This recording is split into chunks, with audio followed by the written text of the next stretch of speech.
So I'm going back to the US tomorrow, but it's not for the reason you think. I need to go back, and it's because I realized probably, I wanna say, January or so of this year, that, Mexico does not offer the medication that I'm on. I take a medication daily, and they don't have it. They don't have it here. And, so it's now August, and I have been kind of like rationing my meds so that I can kind of last until I need to go back. And so I'm at a point where I need to go back. But it's not obviously I'm okay, like I'm not struggling in any major way. But I need to go, you know? And so yeah, that's the major update. So like I don't have a primary care physician right now. Um yeah, I haven't done it's not like I want to be clear. It's not because I don't have access, and it's not because I'm wary of, like, the doctors here or anything. My mother last year had a major health complication, and the care that she received here was excellent. So it's not about quality of care. It's not about, like, access or insurance or anything like that. I just haven't done the work for myself. I think I did the work for my mom, you know, and sat my ass down and haven't done anything else. I think I was a little bit traumatized from that. Um, and that's a story I feel like I've told this story before, but we can go into that another time. But that said, like, oh, I will say one of the things I love about medical care here. I can't speak to other countries. Well, maybe South Korea a little bit because I used to live there. In South Korea, I could go see a gastroenterologist, get the whole thing done where they take the scope and they put it down your throat to like look at your stomach and everything and like your lining and all of that. Got that done. I didn't need to get a referral or anything like that. And something similar happened here with my mother. She needed to go see a neurologist, and we didn't have to do the rigmarole that you have to do in the States, right?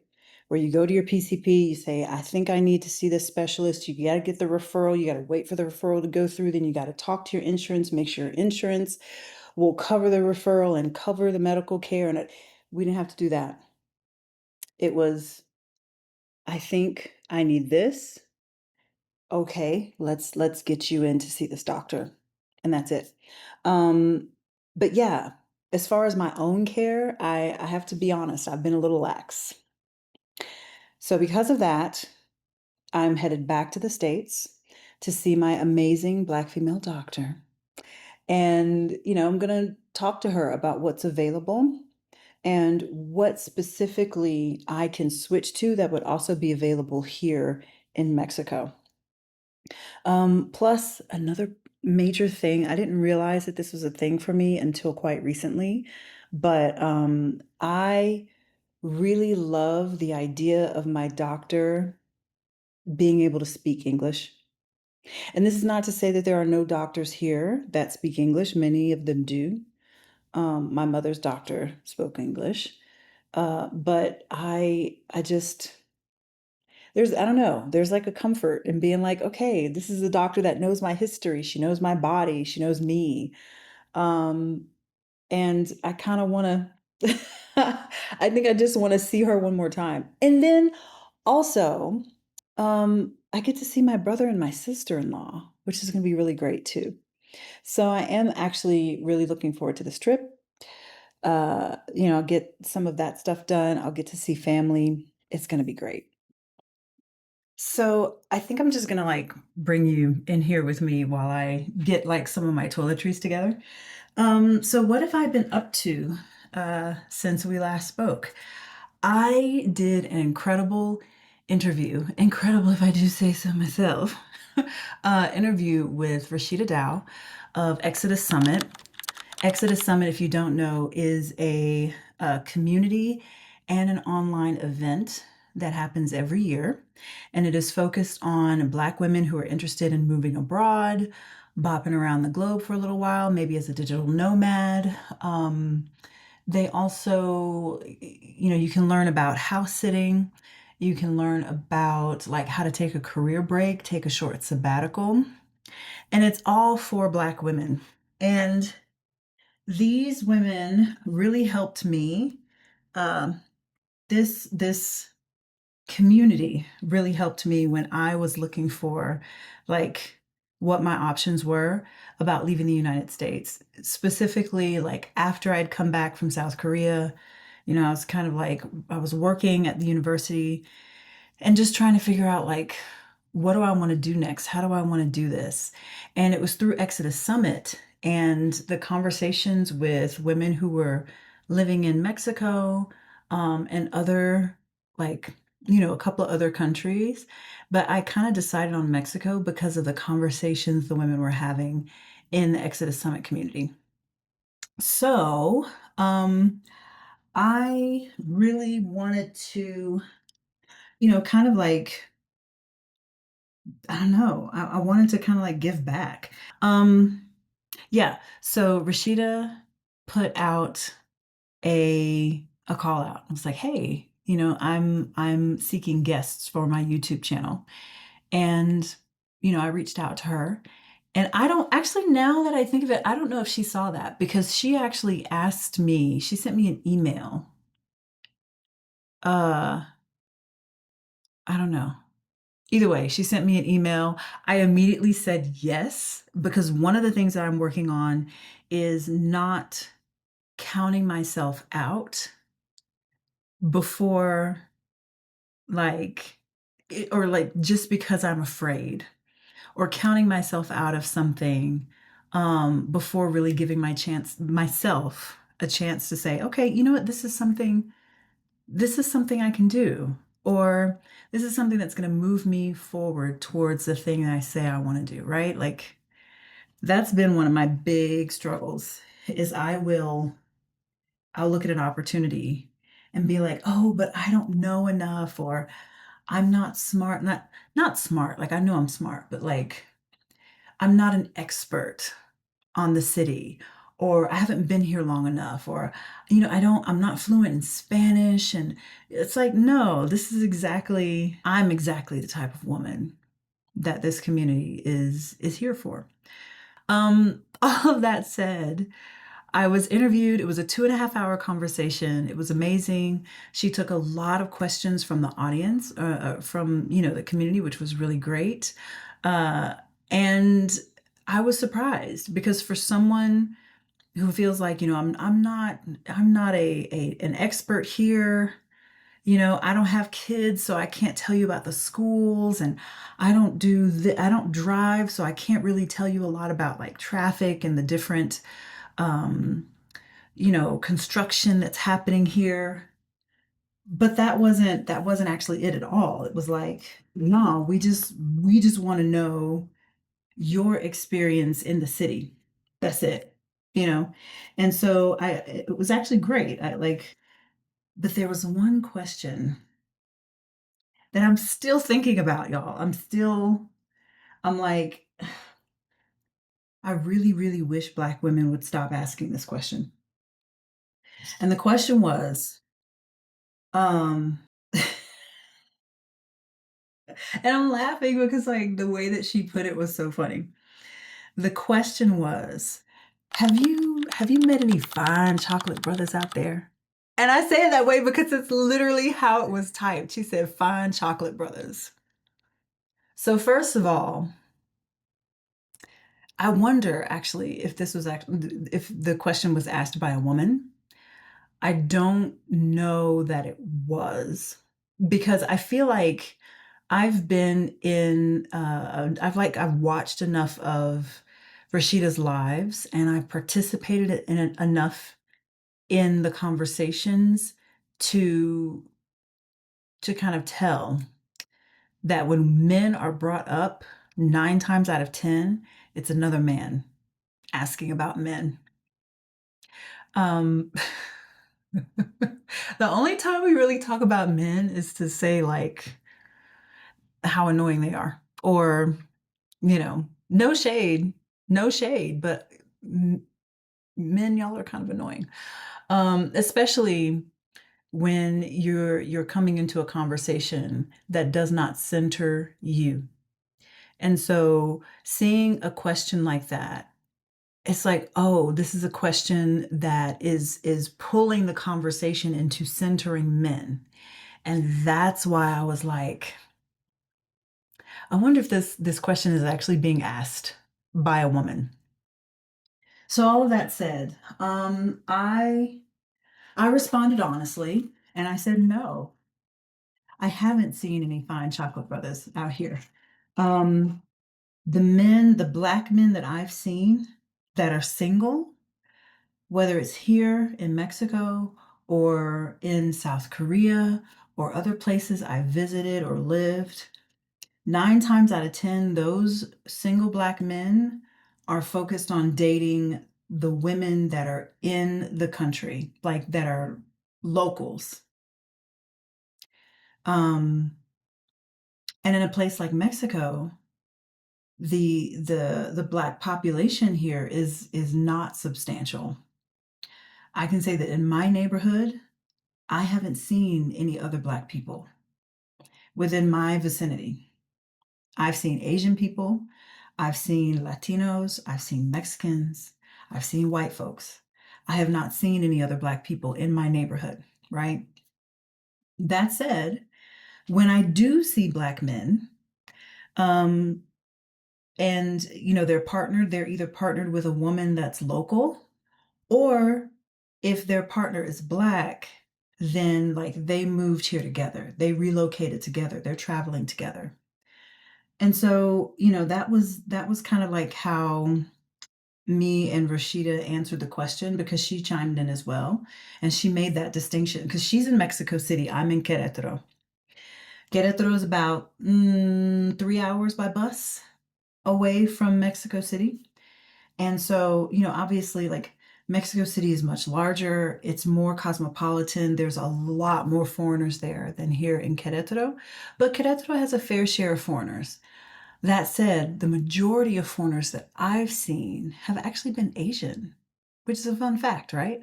There's a lot of industry here, like tech, automotive, that sort of thing.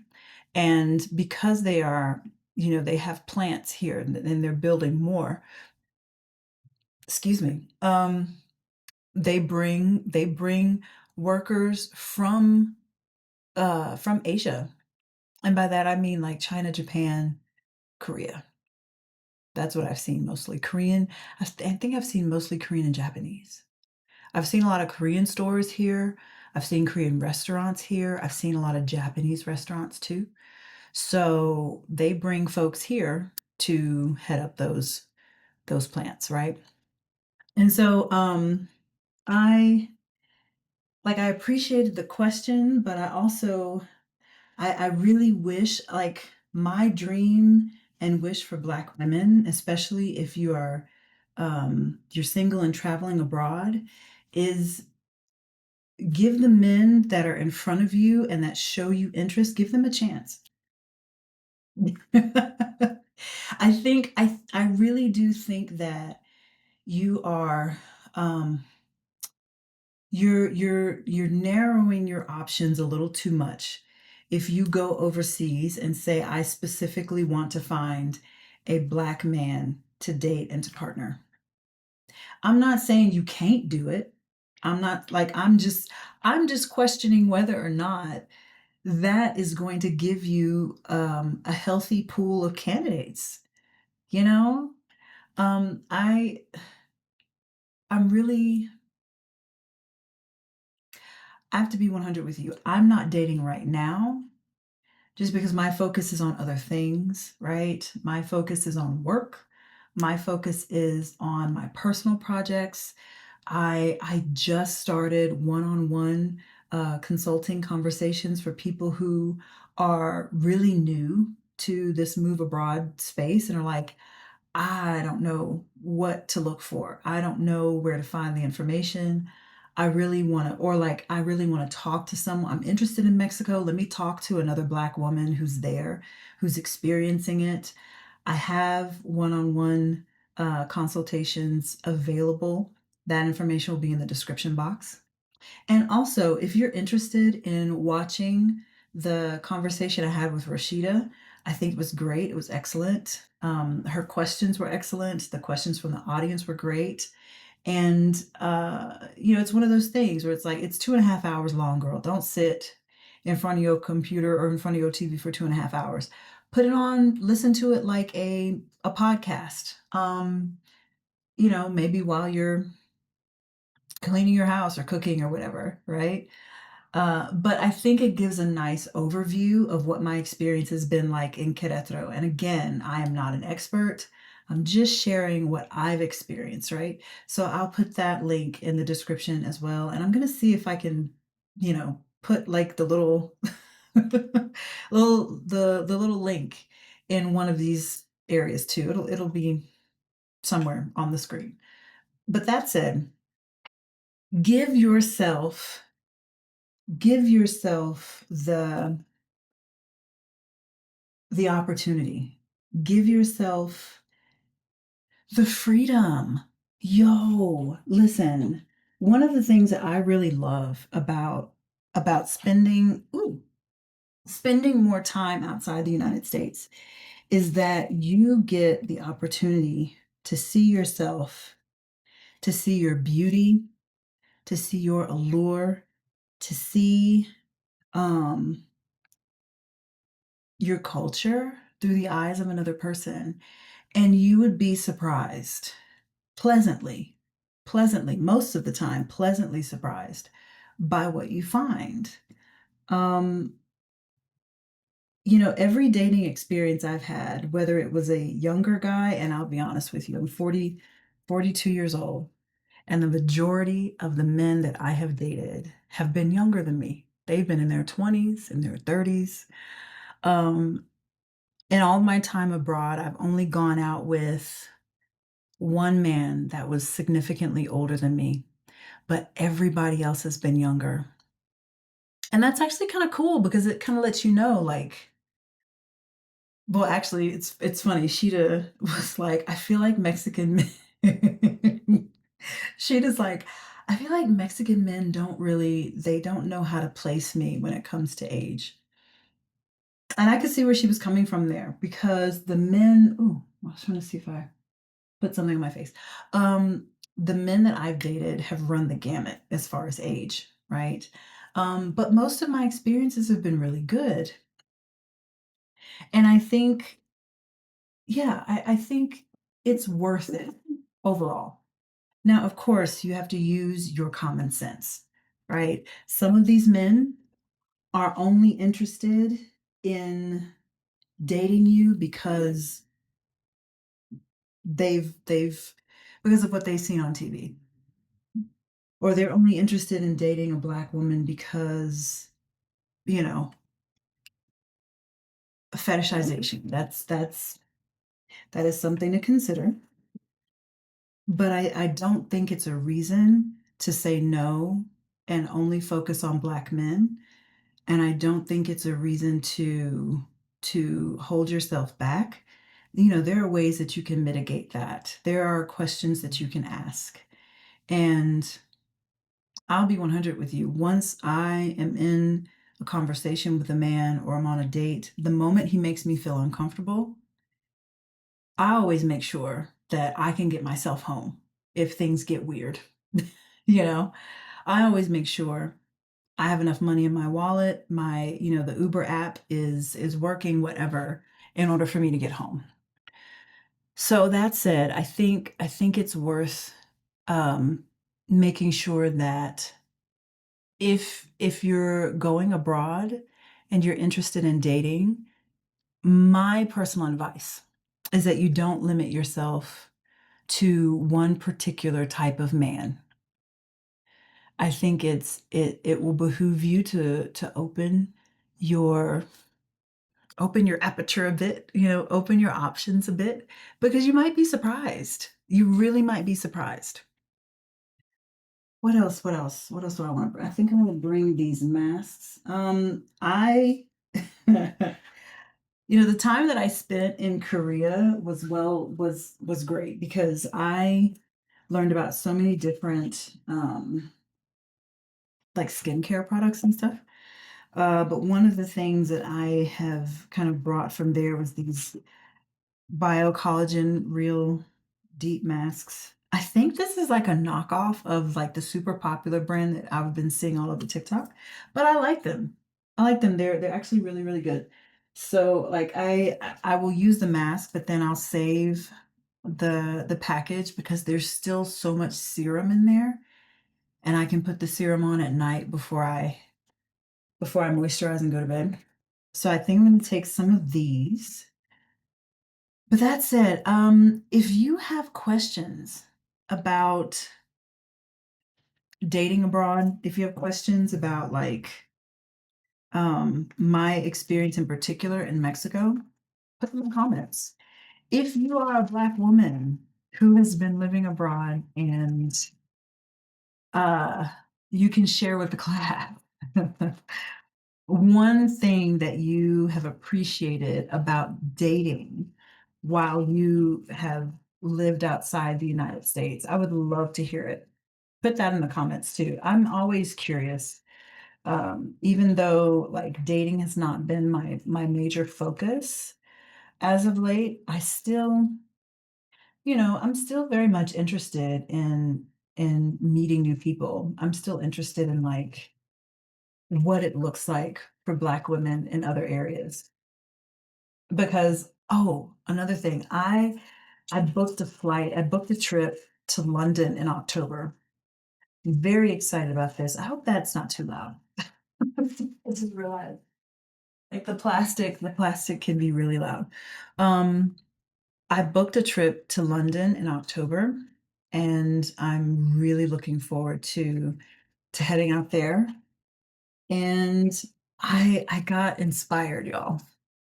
There's a woman ooh, on Threads. She so she spent some time in the UK. Specifically, I saw her Threads from Scotland. She's a Black woman, Black American woman, and she spent significant time in Scotland, and she went on some Tinder dates, and she had such good things to say about Scottish men and her experiences dating while she was there. I was like, good to know. Good to know, sis. Thank you. Thank you for the heads up. So, I don't know. I'm kind of considering that if you've had experiences with Scottish men, put those in the chat too. I'd love to. The chat. Put those in the in the comments too. I'd love to kind of like hear your experiences. Um, that said, y'all, I've lived in a lot of different places. I'm not new to this. I lived in New York for 6.5 years. I lived in South Korea for a year and a half. I lived in St. Croix for about 5 months. And now I'm in Mexico and I've kind of bopped back and forth, but like I'm a permanent resident of Mexico now. And I have no plans of going back to the United States full time. And so when I say this, please hear me in the spirit that is being said. Men are men no matter where you go, you know? Um, and I think, I approach dating abroad with that kind of mentality. And I also realize that like culture, heritage, family connections, the way you were raised, and previous dating experiences, emotional, um, emotional intelligence, right? Communication styles, all of these different things go into what can potentially happen between two people. You know, your level of intelligence, that other person's level of intelligence, how much that person has traveled, right? Especially if you're someone where travel is really important to you, that like, and maybe their lack of experience in traveling, their lack of interest in traveling. Yo, I went out with this guy about like a year. This was like 2 years ago. Went out with this dude. And I asked him, I was like, so where's your favorite place that have you lived abroad? Where's your favorite place you've traveled? Like, he was, he seemed really knowledgeable. He spoke English, which was nice. And he was one of the first guys I dated when I came down here the first time, right?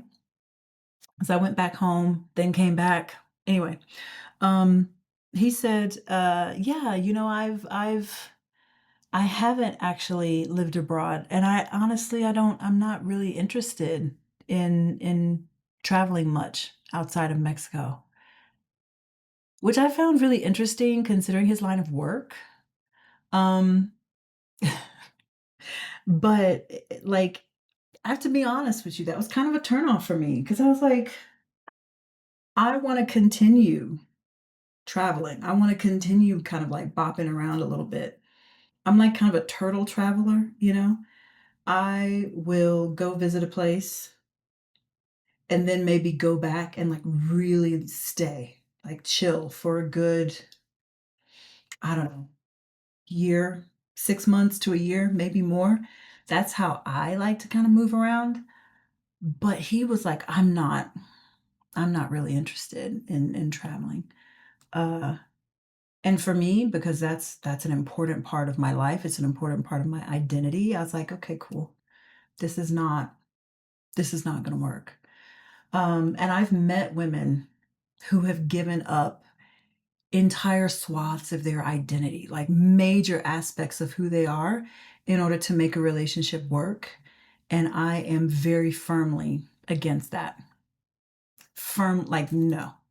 We already give up so much, especially if you want to be a mother, if you want to continue having um, your own like career, if you want to be an entrepreneur, there's so much about these heterosexual relationships that I feel like in my view, I feel like women give up a lot more in general than men do. And so I don't know, man. I can't do it. I can't give up that much, you know? So, um that's my advice. I know this was long and kind of rambly, but to sum it all up, Black women, if you are traveling, be open to who is showing interest in you. Obviously not everybody. Vet like you would anybody else, right? Just because a guy is hot and French and is laying it on thick, that doesn't mean that you should just go all in unless you want to. But be careful, right? Like, keep your wits about you. But I would just keep your options open. I know that Black love is beautiful and Black love is ideal because there's so much you don't have to explain to another Black man. But that's where I think we get a little short-sighted, right? Because, say I do meet a Black man that is also maybe he's Afro-Mexican. There will still be likely a bit of a language barrier. There will be cultural differences, familial differences. He might have expectations of what he wants his woman to do that maybe don't jive with what I'm used to doing in a relationship or used to being responsible for in a relationship. There's so much, right? Oh, but he's a Black man, so I have to.